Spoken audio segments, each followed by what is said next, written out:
Avatar: The Last Airbender is my favorite show of all time. As I've grown older, I pick up more details within the story, score, acting, filmmaking, etc.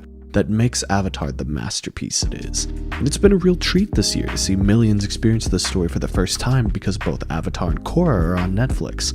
I just love these characters, they feel so timeless, and the bonds between them always have lessons to learn from. Iroh's wisdom alone has had such a massive impact. But one bond in particular that I love, but don't see people really bringing up enough, is the friendship between Aang and Zuko. Over the years I realized more and more how similar they are and how much I love their dynamic together. And out of the many fantastic video essays I've seen about this show, I haven't seen one talk about this friendship specifically. And I think it's time to fix that. Let's talk about Aang and Zuko. Episode 12, The Storm, does a phenomenal job revealing the similarities between Aang and Zuko.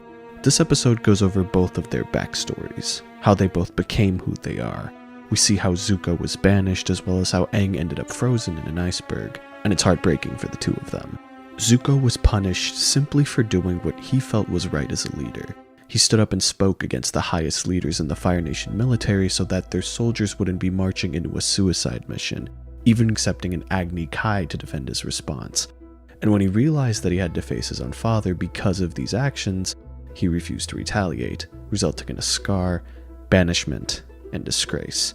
Zuko's entire life and sense of purpose was torn to shreds just because he wanted to do the right thing. His understanding of home, name, honor, all become skewed after this. His vision is damaged with that scar being a constant reminder of his loss whenever he looks in the mirror. So it's very easy to understand why his life spirals the way that it does, because his moral compass is completely shattered after that Agni Kai. Aang was a boy who ran away frightened in a moment of panic, afraid that his father figure would be taken away from him, and afraid of the pressure that came with being the Avatar. Aang flees and encounters a storm that leads to him being encased in ice for a century, and days after he returns to the world, he finds his entire home burned to ashes. The temple that was once his home is now a tomb to his ancestry and father figure. His people and way of life have been erased, and almost everyone he knew and loved is dead. Both Zuko and Aang blame themselves when it's not their fault. Both of them lost their homes and their way when all they wanted was for their status quos to not change, and how they choose to hide their tragedies reveals so much about them. Both of these characters are defined by their tragedy, and you see it in the way they wear their masks. Aang hides his pain with his childlike innocence and smile, while Zuko crushes his pain through anger and fury, and in both you can see the self-hatred and regret that they carry. And as the show progresses, you start to see the bits of darkness that lie within Aang and the bits of light within Zuko. These two are more similar than they are different. The storm illustrates that beautifully, and Avatar keeps hinting and building at their bond to come as the show continues. You know, Prince Zuko, destiny is a funny thing. You never know how things are going to work out, but if you keep an open mind and an open heart, I promise you will find your own destiny someday. Over the course of the show, we as an audience are given little moments that continue to show the friendship to come between Zuko and Aang. In The Blue Spirit, after kicking some ass together, Aang brings up how one day, despite everything that's happened and will happen, still believes that he and Zuko could be friends one day. Later during Lake Laogai, Zuko eventually makes the decision, after some good old Iroh advice, to free Appa so that he can return to the crew. We continue to see both Aang and Zuko's struggles in their individual growth as the show progresses. In The Avatar and the Fire Lord, we see even further how Zuko and Aang are connected, with the reveal that Zuko is not just the grandson of Fire Lord Sozin, but of Avatar Roku as well, Aang's mentor and past life in the Avatar cycle. And eventually, after some self-evaluation, reflection, and some lightning redirection, Zuko inevitably finds himself within the ranks of Team Avatar, realizing he is the person who is meant to be Aang's firebending master. As teaching begins though, he finds out that his fire is gone. His bastardized sense of honor is what's fueled his fury and technique before. Now that his purpose is completely changed, he needs to find his new drive, as does Aang, who is still hesitant to practice firebending, still haunted by his accidental burning of Katara months ago.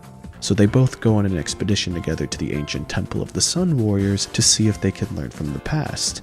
And you can see the way that their personalities begin to rub off of each other, beginning to be more honest in their conversations, being more upbeat and optimistic. And eventually, when they face their trial from the firebending masters, trusting each other and overcoming not just the trial, but their past differences together. I could honestly make a whole video essay series just about the final episodes of Season 3. It's such a satisfying payoff to Zuko's redemption arc. We've seen him struggle and suffer for over 2 seasons, and it makes it incredibly satisfying to finally see him on the right path, the path of friendship. And we get to see Zuko become a proper member of Team Avatar through Aang's forgiveness and willingness to give him his shot. I know now that no one can give you your honor. It's something you earn for yourself by choosing to do what's right. The final battles we see for both Zuko and Aang during Sozin's comment nail both of their growth as characters. Zuko's learned the lessons he's needed from his mistakes and is now ready to be the person he was meant to be. He fights for his uncle, for his friends, and for the honor of his people when he challenges Azula to an Agni Kai. You can almost see the way he thinks it out in his head. Enough people have suffered from the sins of my family, my people, my mother, myself. It's time to end this book and begin the next one. To end the family feuds. To restore true honor to my people. To be the Fire Lord that my nation needs. And just through his combat, we're able to see how much Zuko has adapted. Azula is on the offensive the entire duel and off balance due to her fractured emotional state, whereas Zuko is stronger than he's ever been emotionally and physically, knows exactly when to strike and how to throw Azula off balance, only getting taken down because Azula chooses to fight dirty. And Zuko won't let what happened to his uncle happen to someone else again. He knows that no matter what happens, Aang's gonna get the job done. And in this moment, he's come full circle, renewed wiser and stronger than he was back at that military meeting years ago. Everyone talks about how Zuko has one of the best written redemption arcs in all of fiction, and it's because his journey was meticulously crafted over 3 seasons with impeccable pacing. And in this duel, we're able to see how much Zuko has grown in all aspects. He's grown as a warrior, as a friend, but most importantly, as a person. And with Aang, we finally get to see the moment that has been building since the beginning of the series. Aang versus the Fire Lord. Aang refuses to kill Ozai. He is so committed to ending the war peacefully that he throws away multiple golden opportunities, all for a Hail Mary technique that almost kills him in the process, and yet it works. Why? Because Aang is now seeing the big picture. Everyone beforehand is telling Aang that he needs to do this. His masters, teachers, loved ones all tell him what he needs to do is not only okay, but absolutely necessary for the world's future. Yet he looks at all of them and goes, "No, I need to be what the world needs.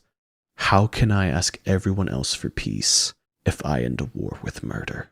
If I kill Ozai, that won't restore balance. It will only make more monsters and more hatred, and my people will have died for nothing. I need to be different than everything that's come before. I need to grow beyond the masters, because the world deserves something more. And I am finally ready to be that example." Moments like this are why Aang is one of my favorite characters in all of fiction. No matter how dark the world is, no matter how ugly it may get, Aang always has faith in people's better angels, and that's why he's victorious. Aang will always see the positive even in the most negative of circumstances, and believes with his heart and soul that everyone deserves a second chance to learn from their mistakes and be better. Like the second chance that he was given to save the world when he came out of that iceberg, and the one Zuko was given to redeem himself and his nation when he defied his father and joined Team Avatar. Because of his faith and belief in what's right, and his willingness to even die for it, Aang finally erases his fears and owns his responsibility. Both Aang and Zuko had learned the necessary lessons, forgiven themselves for their mistakes, and were ready in the right moment to be the people they were always destined to be. Anyone's capable of great good and great evil.